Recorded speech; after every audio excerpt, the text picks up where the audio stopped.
Hi, everyone. It's Latanya Carmouche, your personal development life coach. I'm here to empower you and provide you with helpful tips that will help you rewrite the script of your life. Today, we are discussing how to take care of yourself and have healthy boundaries. And have you ever been in a relationship with someone who they're just draining, right? They're either yelling and screaming, or they completely shut down and are withdrawn from you. And you leave their environment, you leave from their presence just feeling drained and beat up.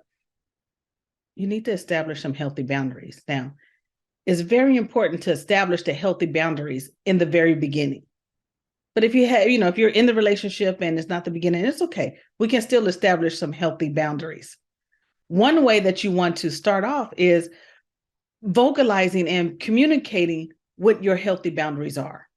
Now, if you're not sure what your healthy boundaries are, just take a moment to ask yourself, what's acceptable to you? What's acceptable behavior, right? What makes you feel uncomfortable? What makes you feel unsafe? What makes you feel disrespected? And then learn how to communicate that and resolve conflict without being rude. Communication is key in any relationship, but it's especially important if you're trying to establish healthy boundaries. You need to be able to express how you're feeling in a way that is respectful and clear.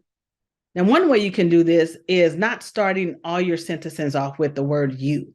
When you start off with you never, you didn't, that makes people defensive. So don't start your conversation off with you, right? Start it off with I. So for example, instead of saying, you never listen to me, be gentle and say, I feel like you don't hear what I speak. I don't feel like I'm being completely heard. Whenever we talk, I don't feel like I don't feel like I'm being heard, right? Now, communicate. You want to be respectful, you want to be gentle, and you don't want to put people on defense as soon as you start talking. So now another way is to have a healthy boundary is be willing to compromise. Have a healthy compromise. Stating your boundaries is not your way of saying it's my way or the highway. This is everything I need or I'm leaving. Be willing to have a healthy compromise. Give and take a little. What do they need to feel heard? What do they need to feel respected? What do they need to feel safe? And then compromise and work your way through it. Just have a conversation where you can just sit down and honestly and openly speak to one another, right? Now, another part of communicating is active listening. It's a part that we often miss. We're always doing all the talking, but active listening is actually a vital part of communicating with someone. This means give all your attention to your partner, your full attention without any distractions, without checking your text messages or social media or looking around or looking at your watch, making them feel rushed. Give them your undivided attention and then ask clarifying questions. If they say something you don't understand, don't jump to your own conclusions. In that moment, ask, hold on, what did you mean by that? Or when you said this, what did you mean? Ask clarifying questions to make sure you understand what it is that they're saying. Establishing healthy boundaries in communicating it's an effective way to building happy, healthy relationships. By setting limits and expressing your needs, you're being willing to listen and you're being willing to compromise. You can create a relationship that is respectful, supportive, and fulfilling for both you and your partner.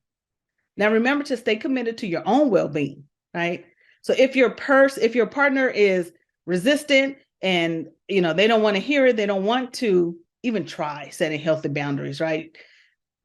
You may have to let that person go if it's in the beginning, or if you're in an established relationship, but you haven't established healthy boundaries and this person doesn't want to begin now, it's okay to seek help, right? Therapy, a life coach, seek counseling, seek advice if you need it. And with time and effort, you can create a relationship that's built on a foundation of trust, respect, and love. Now, for more information about this topic, visit our website where you can read the entire blog on this topic. And you can also see some of our other blogs with other topics.